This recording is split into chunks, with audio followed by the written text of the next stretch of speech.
বন্ধুসকল আজি আঁতৰি আহিছে আমাৰ ঘৰত আৰু মানে এনেকুৱা হৈ গ'ল মানে কি তেওঁতো বনাই ভাল পায় বন্ধুৱে মানে বৰ্তমান বনোৱাত লাগিছে আৰু এই আমাৰ ঘৰৰ ধোৱা চাঙতে আৰু গেছত নহয় আৰু গেছ আছে যদিও তাৰমানে আমি জুইত বেছিকৈ ব্যৱহাৰ কৰোঁ। আচলতে আজি হ'ল 15 আগষ্ট 15 আগষ্টৰ কাৰণে মানে অকণমান আৰু মানে কি ৰুটি আৰু মাংস খাম বুলি ভাবিলোঁ।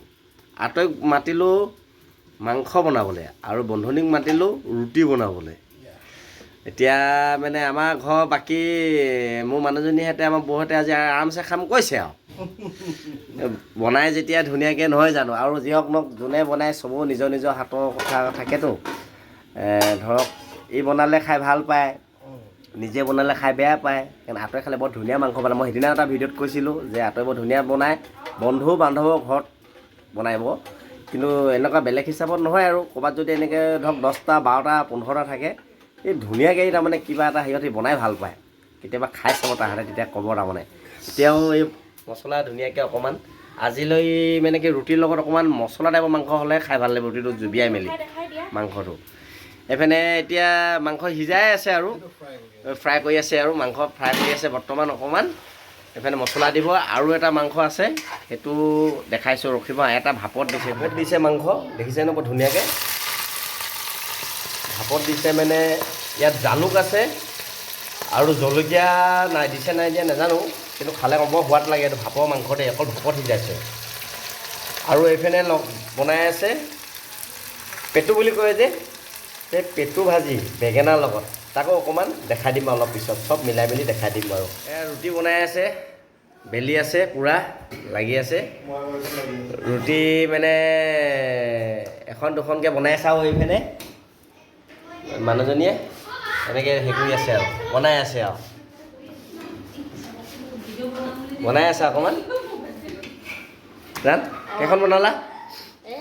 6-7খনমান বনালোঁ। অঁ এটা 10খনমান খাব লাগিব ন? বনাই আছোঁ আৰু বনাই থাকিম দি থাকিম। অঁ খাই থাকিবা গৰম গৰমকৈ বনাই খাই থকা হ'ব। বেয়া লাগিব ন ৰুটি। তাকে আজি আৰু ৰুটি আৰু মাংস অলপ দেখুৱাই থাকিম বাৰু। লাষ্ট ফিনিচিং বন্ধুসকল, মাংস গ্ৰেভি হৈ গ'ল দেই, ধুনীয়া হৈছে কালাৰটো। জুইত দেখিছে ন কি ধুনীয়া জুইত মানে ধুনীয়াকৈ বনাই আছে।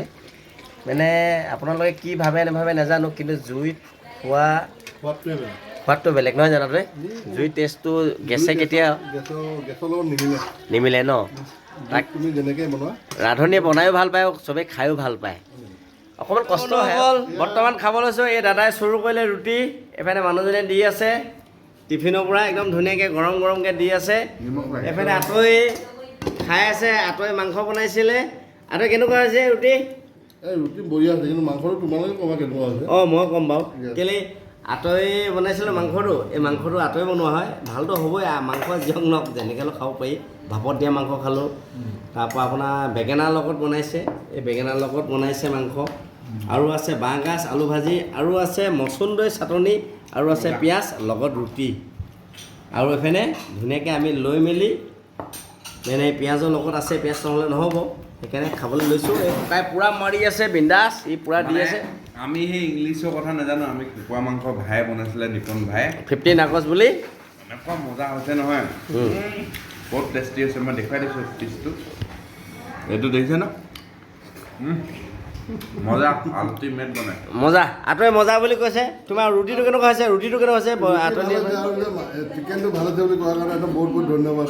অঁ তাকে আঁতৰিটো বনাব জানেই, তাকে মানে কথাটো কেলৈ ক'লোঁ, ধুনীয়া বনাই সোৱাদ হ'বই। এইফালে ময়ো আজি খাওঁ। Bye bye, good night.